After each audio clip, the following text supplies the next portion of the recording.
सुप्रताई सुळे आपल्याला रामकृष्ण हरी तुतारी रामकृष्ण हरी. नमस्कार. ज्यांच्या प्रचार सभेच्या निमित्तानं आपण इथे जमलेलो आहोत असे आपल्या सगळ्यांचेच लाडके माननीय हर्षवर्धन भाऊ पाटील, ज्यांचं भाषण आपण ऐकलं असे ॲडव्होकेट तेजसिंग पाटील, पृथ्वीराज बापू, मुरलीधर निंबाळकरजी, विलास बापू वाघमोडे, ॲडव्होकेट राहुल मखरे, शरद जामदार, सागर बाबा मिसाळ, अमोल भिसे, मारुद्र पाटील, लालासाहेब पवार, नितीन शिंदे, भारतीताई, छायाताई, रेशमताई, ॲडव्होकेट इलियास काझी, संजय शिंदे, हत्ती संबीर साहेब, श्रीकांत मखरे, गणेश गोडगे, सखिंदर बागवान, रियाज पठाण, मुलानी, कडवळे सर, अण्णा पवार, अजिंक्य डाणे, अजय पारसे, समाधान, पांडुरंग शिंदे, मोहन दुधाळ, राजू शेख. काही झालेलं नाही, बसा आरामात.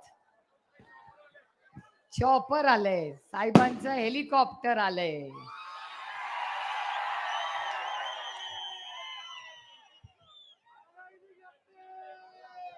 आनंद एका गोष्टीचा होतोय की इंदापूर ची तमाम मायबाप जनता हे खरंच आदरणीय पवार साहेबांचं भाग्य आणि माझं भाग्य की तुमच्यासारखे प्रचंड प्रेम करणारी मायबाप जनता मिळाली.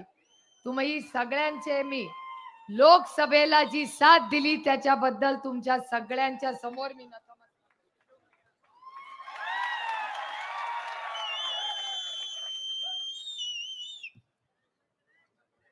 साधारणपणे दरवर्षीचं शेवटचं भाषण आपल्या मार्केट कमिटीमध्ये होते. अनेक वर्ष मार्केट कमिटीत जायचं, तिथून निघायचं बारामतीला मिशन हायस्कूलच्या ग्राउंडवरती सभा. पण उशिरा का होईना जे बारामतीत होतंय ते इंदापूरला व्हायला लागले, फक्त 1 वर्ष उशिरा. मागच्या वर्षी आपले तेजसिंग भाऊ जरा ॲडव्होकेट आहेत त्याच्यामुळे ते चिडतात आणि असा अन्याय झाला की बोलतात, कारण का त्यांचा संविधानावर विश्वास आणि प्रेम आहे. त्याच्यामुळे त्यांना वाटतं की मेरिट येतं, आपण पहिला अर्ज दिला म्हणजे आपल्याला न्याय मिळाला पाहिजे. ह्या वर्षी हे तुमचा पहिला अनुभव. माझा अनुभव मागच्याच वर्षी होता. आदरणीय पवार साहेब किती 1967 म्हणजे 5-7 किती वर्ष झाली तो वर्ष आणि आजचा म्हणजे किती वर्ष झाली, 55, 56, 57 वर्ष झाली. 57 वर्ष इलेक्शनला आदरणीय पवार साहेबांचं भाषण, ती सभा ही मिशन हायस्कूलच्या ग्राउंडवर असते. मागच्या वर्षी नाही, आता लोकसभेला आम्ही ऍप्लिकेशन केलं, आम्हाला ते नाकारण्यात आलं. ज्या ठिकाणी 55 वर्ष आदरणीय पवार साहेब भाषण करत आले तिथून आम्हाला हद्द पार केलं आणि सांगितलं अनामना आहे. ठीक आहे, अनामना आहे. आम्ही दुसरं घर केलं. पहिलं पक्षातून काढलं, मग चिन्ह घेतलं, ग्राउंड मधून पण काढलं. आता वाटत होतं इंदापूरचं ग्राउंड आपलं, तिथून पण काढलं. पण ह्यांना एक माहिती नाही की आदरणीय पवार साहेब 100 के बराबर है. तुम्ही आम्हाला घरातून काढा, पक्षातून काढा, कुठून याला, आदरणीय पवार साहेब हार नाही मानण्यावाला. आणि मगाशी तुम्ही भाषणात बोलत होता की कोणीतरी रडत होतं म्हणे. आता कोण रडते मला माहिती नाही, मी सोलापूरवरनं आली आहे त्याच्यामुळे मला माहिती नाही. पत्रकारांनो तुम्ही काय मला बाईट पाठवलेली आधी नाही त्याच्यामुळे मला माहिती नाही. मी अंदाज पते करते की जी व्यक्ती रडत असेल, मला माहिती नाही कोण. आता माझा कुठला भाऊ, माझे बरेच भाऊ आहेत, आता कुठले माहिती नाही, लाडके दोडके अरे बरेच आहेत. बाकी भावांचं माहिती नाही, पण या राज्यातली सगळ्यात लाडकी बहीण मी आहे याची गॅरंटी आहे तुम्हाला. आणि लोकसभेत तर इतकी लाडकी होते काय विचारूच नका. पण हा खरंच खूप गंभीर विषय आहे. तुम्ही विचार करा, मिशन हायस्कूलची जागा, मग आता इंदापूरची जागा. परवा दिवशी आदरणीय पवार साहेब सणसरला जाणार होते, सभेला गेले. सभेला कालच तिथे पण हेलिकॉप्टर उतरू देणार नाही असा त्यांनी निर्णय घेतला. हा त्यांच्यातला आणि आपल्यातला फरक. बावड्याला दोन्ही जे आपले विरोधक आहेत ना, दोघांच्याही सभा झाल्या. तुम्ही चेक करून बघा. सरपंच आपला आहे, विचारा भाऊंना, भाऊंच्या समोर हे भाषण करते. ज्या मिनिटाला त्या सरपंचाला पत्र आलं त्यांना विचारावं पण लागलं नाही भाऊंना, कारण का त्यांना माहिती आहे भाऊ कसा विचार करतात. तो अर्ज आला आणि 10 सेकंदात सही करून सांगितलं होऊन जाऊ दे सभा तिथे. म्हणजे बावड्यामध्ये सभा होऊ शकते, त्याला परवानगी मिळू शकते. म्हणजे इंदापूरमध्ये बावड्यामध्ये लोकशाही आहे, पण इंदापूर शहरात आणि सणसरला लोकशाही नाही. म्हणूनच आपल्याला लढायचंय. आपल्याला ही दडपशाही मोडून काढायची आहे आणि याच्यासाठी तुमच्या सगळ्यांवर फार जबाबदारी. नाही चालणार हे सगळं. यांना असं वाटतं जरा धमकी दिली की घाबरतोय आम्ही. आम्ही नाही घाबरत तुम्हाला. आणि हे रडणं बिडणं बंद करा. कारण का कधी आम्ही एका ताटात जेवलोय हो, मी नाही विसरणार, ते विसरले असते. सुप्रिया सुळे मिठाला जागते एवढं तुमचं खाल्लं असेल तरी. हे माझ्यावरचे संस्कार आहेत, त्याच्यामुळे मी कुणावर टीका करणार नाही. पण एक सांगते की शारदाबाई पवाराची नात आहे मी. माझ्या आजीनी मला रडायला नाही शिकवलं, लढायला शिकवलेलं. आणि यांचं काय ऐकता तुम्ही? आणि योगायोगाने आईतेच बसलाय बाबा. माझ्या इलेक्शनला सगळ्यात जास्त, हा शब्द मी नाही वापरू शकत, जर अन्याय कुणावर झाला असेल, आता तो शब्द मी नाही वापरू शकत, शेवटी एक महिला आहे का तुमच्यामुळे लोकप्रतिनिधी आहे, पण या नानांनी जे प्रसाद मिळालाय त्याला, तो त्यालाच माहिती. पण एक नानाचं सांगते, ती व्हिडिओ तुम्ही सगळ्यांनी पाहिलेला आहे. वर बोलवा नाना, वर या.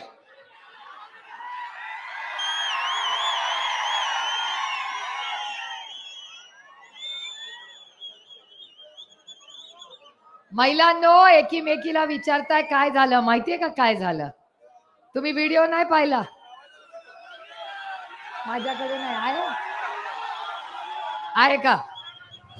तुला त्रास सांगतो तुला मी, आणि माझ्याशी गाड कर ना, तुला सोपं नाही गावा वाटच जाऊया कधी तुम्हाला मी सांगतो. हे काय असं दाखल इलेक्शन होऊन जाईल झकमात सहा नंतर कोणी तुम्हाला आई बाप तुम्हाला माहिती आहे कोण नाही गावाला आई बाप झकमात तू करणार प्रपंचात दात दूध केलं तर माझी सुंदर लागते ह्या सगळ्यांना लागते का बघा लागते का नाही सांग काय तू जाशील झकमात जर गंमत करून नाही सांगतो तर ते तू झकमाने जागा बस नाही जास्त करू नको मग माहिती करू नको तुला काय केलं मी झकमार घेतो सांगतोय तू नीट झकमार नेट सांगतोय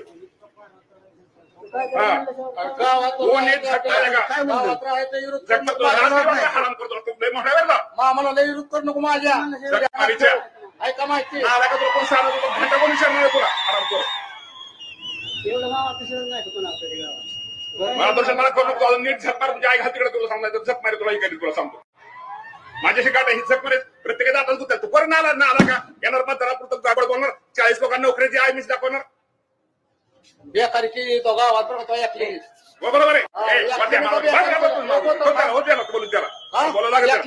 बेकारी केली आता गाव जिल्हा मागाय जिल्हा आम्ही मतदान करतो आम्ही बोलतो मतदान गावाची बेकारी म्हणा करतो सगळीकडे या नानाचं जोरदार टाळ्या वाजवून तुम्ही केला. हा आपला बब्बर शेर है. इंदापूर में डरना मना है. आणि याचं अतिशय चांगलं उदाहरण आमचा नाना आहे. बिचारीला रडकुंडीला आला होता, त्यांची तर लग्नाचा वाढदिवस होता ना, लग्नाचा वाढदिवस होता तरी बूथवर बसला. काय काय नाही ऐकावं लागलं बिचारायला माझ्यामुळे. तुझे मनापासून आभार.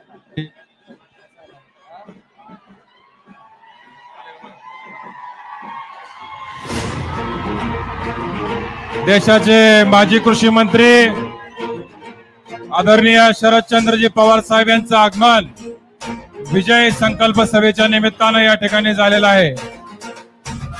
देशाचा स्वाभिमान, महाराष्ट्राचा स्वाभिमान माननीय शरदचंद्रजी पवार यांचं विजय संकल्प सभेच्या निमित्तानं इंदापूरच्या या नगरीमध्ये मनपूर्वक स्वागत. शिवारात राबणारा बोल बळी राजा, सांगतोय झटणारा कामगार माझा, माय बहिणीची आली काळजाची हाक, राष्ट्रवादी होती आहे आमच्या मनात, साहेब सोबतीला महाराष्ट्र आहे अख्खा, उजळेल राष्ट्रवादी केलाय राजा पक्का, साहेब सोबतीला महाराष्ट्र आहे अख्खा, उजळेल राष्ट्रवादी केलाय राजा पक्का. देशाचे माजी कृषी मंत्री शरदचंद्रजी पवार साहेब यांचं आगमन या ठिकाणी झालेलं आहे. सर्वांनी टाळ्यांच्या गजरामध्ये त्यांचं या ठिकाणी स्वागत करायचंय. श्वास वाहतो रात एक राष्ट्रवादी, खास हाच अंतरात एक राष्ट्रवादी, या इमान राखूया महाराष्ट्राचा बुलंद आवाज, वंदनात एक महाराष्ट्राचा बुलंद आवाज, राजू दे दिशा दिशात महाराष्ट्राचा बुलंद आवाज. राष्ट्रवादी होती आहे सर्वांनी टाळ्यांच्या गजरामध्ये. साहेब सोबतीला महाराष्ट्र आहे अख्खा, उजळेल राष्ट्रवादी केलाय राजा पक्का, साहेब सोबतीला महाराष्ट्र आहे अख्खा, उजळेल राष्ट्रवादी केलाय राजा पक्का. महाराष्ट्राचा बुलंद आवाज, महाराष्ट्राचा बुलंद आवाज.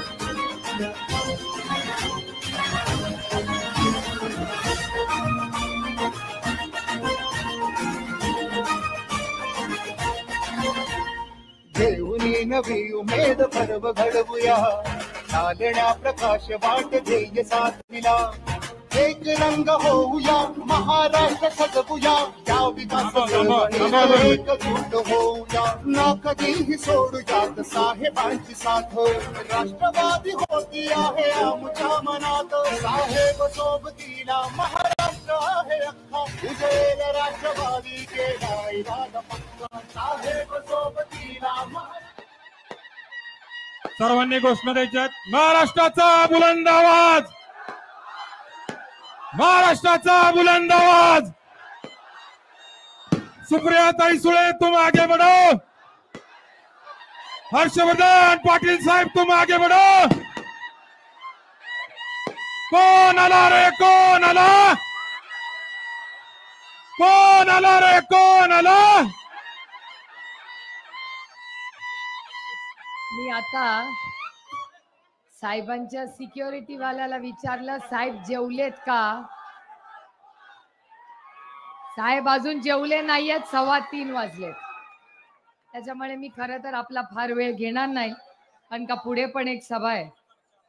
पण मी 2 मुद्दे येऊन माझं भाषण संपवणार आहे आणि पुढे जाणार आहे.